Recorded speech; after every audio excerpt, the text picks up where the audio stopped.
नमस्कार, सुजस बुलेटिन में आपका स्वागत है। मैं हूं आपके साथ अश्विनी सरोही। एक नजर हेडलाइंस पर। गुरु नानक जयंती पर मुख्यमंत्री ने मानसरोवर स्थित गुरुद्वारे में टेका मत्था, संगत को छकाया लंगर, प्रदेश की सुख समृद्धि हेतु की कामना। प्रदेश में आज से सभी चिकित्सा संस्थानों का सघन निरीक्षण शुरू, इंडियन पब्लिक हेल्थ स्टैंडर्ड की हो रही जांच। लोकतंत्र को और सुदृढ़ बनाने की दिशा में राजस्थान में विशेष गहन पुनरीक्षण कार्यक्रम की शुरुआत, हर नागरिक तक पहुंचेगा मताधिकार का अधिकार। मुख्यमंत्री श्री भजनलाल शर्मा ने गुरु नानक जयंती के पावन अवसर पर प्रदेशवासियों को हार्दिक बधाई और शुभकामनाएं दी हैं। श्री शर्मा ने कहा कि गुरु नानक देव जी ने समाज में व्याप्त कुरीतियों और आडंबरों के विरुद्ध जागरूकता की अलख जगाई और सभी को प्रेम, सौहार्द और भाईचारे की भावना के साथ रहने का मार्ग दिखाया। मुख्यमंत्री ने इस अवसर पर प्रदेशवासियों का आह्वान किया कि वे गुरु नानक देव जी की शिक्षाओं को आत्मसात करते हुए समाज में करुणा, प्रेम व बंधुत्व के आदर्शों को सशक्त करने में अपना योगदान दें, जिससे देश व प्रदेश उन्नति के नए आयाम स्थापित कर सके। इसी कड़ी में मुख्यमंत्री श्री शर्मा ने आज गुरु नानक जयंती के अवसर पर मानसरोवर स्थित गुरुद्वारा में मत्था टेका और प्रदेश की सुख समृद्धि एवं कल्याण की कामना की। मुख्यमंत्री ने संगत को लंगर छकाया और स्वयं भी लंगर की प्रसादी ग्रहण की। इस दौरान गुरुद्वारा प्रबंध समिति सदस्यों सहित बड़ी संख्या में आमजन मौजूद रहे। गुरु नानक देव जी के प्रकाश पर्व के पावन अवसर पर केंद्रीय संस्कृति एवं पर्यटन मंत्री श्री गजेंद्र सिंह शेखावत ने जोधपुर स्थित गुरुद्वारा श्री गुरु सिंह सभा पहुंचकर गुरु नानक देव जी को नमन किया एवं श्रद्धापूर्वक अरदास में सहभागी बने। श्री शेखावत ने सिख समुदाय एवं समस्त देशवासियों को प्रकाश पर्व की हार्दिक शुभकामनाएं दी और कहा कि गुरु नानक देव जी का जीवन हमें मानवता, सेवा और सत्य के मार्ग पर चलने की प्रेरणा देता है।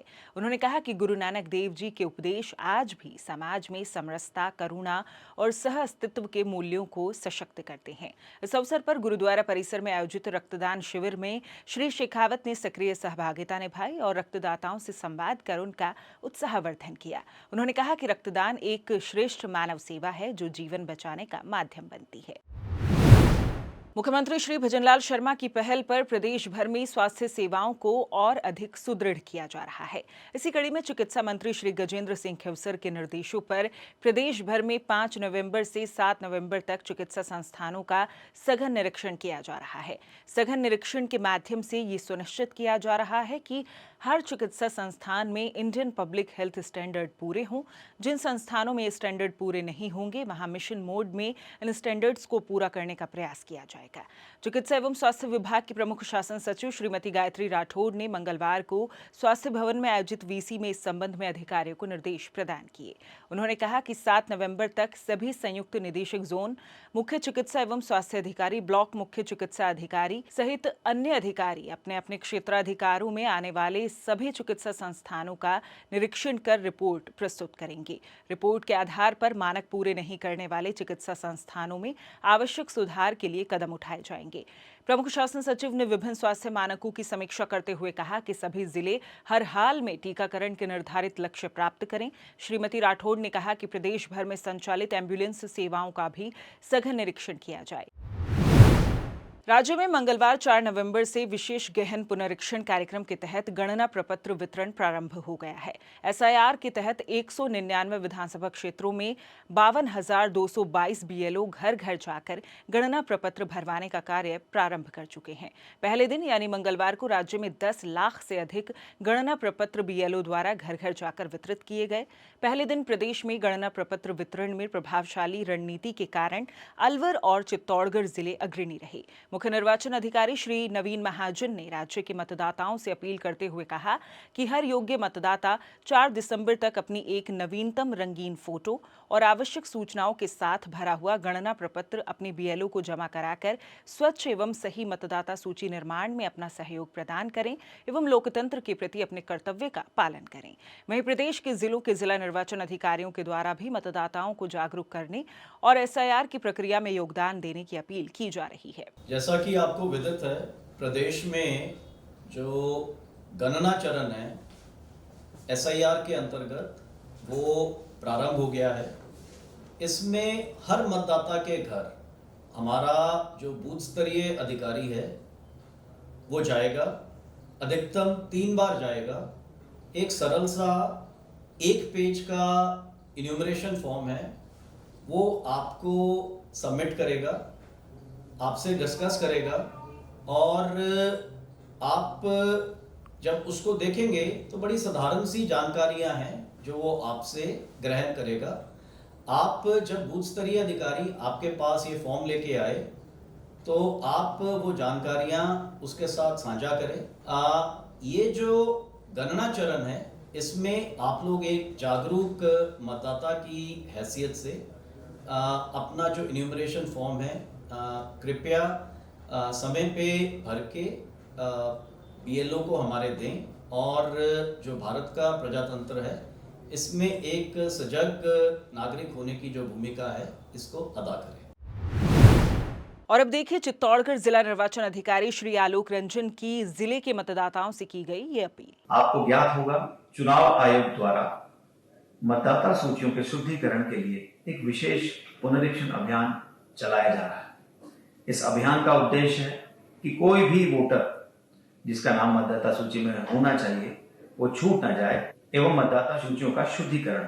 इस अभियान के प्रथम चरण के तहत 4 नवंबर से लगाकर 1 महीने यानी 4 दिसंबर तक आपके घर पे आपके जो संबंधित बूथ लेवल अधिकारी हैं वो आएंगे। उनके साथ में गणना प्रपत्र होगा। उस गणना प्रपत्र में कुछ सूचनाएं पूर्व से भरी हुई होंगी एवं कुछ सूचनाएं वो आपसे पूछ के भरवाई जाएंगी। उस फॉर्म में हमें एक कलर फोटोग्राफ जो है वो उपलब्ध कराना होगा, जिसको बीएलओ लगा करके चुनाव आयोग की वेबसाइट पे ऑनलाइन कर देंगे। इस प्रकार से एक मतदाता के रूप में हमारी मैपिंग हो जाएगी। अतः मेरी आपसे अपील है कि जब आपके वहां बीएलओ आए तो एक कलर फोटोग्राफ और जो सामान्य सूचना है वो अपने पास रखें, वो बीएलओ को उपलब्ध कराएं ताकि हम इस राष्ट्रीय महत्व के मतदाता सूची के शुद्धिकरण के कार्य को कर सकें। बहुत बहुत धन्यवाद। जय हिंद। और अब बात एक ऐसे अभियान की जो नई जिंदगी को सुरक्षित सांसें देने का संदेश दे रहा है। धुएं से नहीं, दुआओं से जन्म दें अपने बच्चे को। ये सिर्फ एक नारा नहीं बल्कि आने वाली पीढ़ी के स्वास्थ्य की गूंज है। तंबाकू सेवन न केवल व्यक्ति के जीवन को प्रभावित करता है बल्कि गर्भस्थ शिशु के लिए भी गंभीर खतरा बनता है। चिकित्सा एवं स्वास्थ्य विभाग के से नो टू टोबैको जैसे अभियानों के जरिए जन जागरण का ये संदेश दिया जा रहा है कि हर माँ बाप अपने बच्चे को एक स्वच्छ, स्वस्थ और सुरक्षित वातावरण दे। कई औरतें सोचती हैं एक बीड़ी से क्या होगा। बहू, तू तो माँ बनने वाली है, ये क्या कर रही है? अम्मा, बस एक कश से तन हल्का हो जाता है। दिन भर का काम, थकान, चक्कर, ये बीड़ी थोड़ा चैन देती है। बिटिया, ये बीड़ी हल्कापन नहीं है, बल्कि ये तेरे बच्चे की सांसें छीन रही है। जब ये बच्चा रोएगा ना, तू दौड़कर गले लगाएगी, और अगर ये सांस ही ना ले सका तो?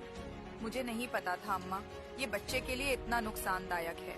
बेटी, माँ बनना भगवान का वरदान है, इसे धुएं में मत खो दे।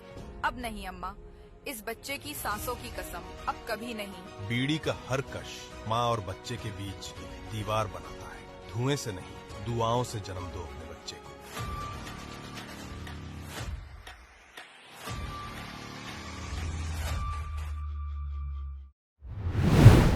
पवित्र सरोवर नगरी पुष्कर में 5 नवंबर तक आयोजित किए गए भव्य पुष्कर मेले में देश व विदेश से आए पर्यटकों की उत्साहपूर्ण भागीदारी देखने को मिली।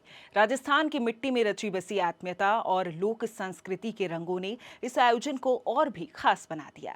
रेतीले धोरों पर लोकगीतों की मधुर धुन, ऊंटों की सजावट और पारंपरिक प्रतियोगिताओं ने मेले के हर कोने को जीवंत बना दिया। विदेशी मेहमानों ने स्थानीय लोगों के साथ घुल मिलकर न केवल लोक नृत्य और हस्तशिल्प का आनंद लिया बल्कि राजस्थान की संस्कृति और परंपरा के प्रति गहरा सम्मान भी व्यक्त किया। ये आपसी अपनत्व और आदर भाव हमारे अतिथि देवो भव की जीवंत मिसाल पेश करता है, जो राजस्थान की पहचान और गर्व दोनों है। भारत माता की जय, माता की जय, लेट्स गो मेरे दोस्त। भारत माता की जय, भारत माता की जय, भारत माता की जय। सुजस बुलेटिन में फिलहाल के लिए इतना ही। फिर होगी आपसे मुलाकात, तब तक के लिए नमस्कार।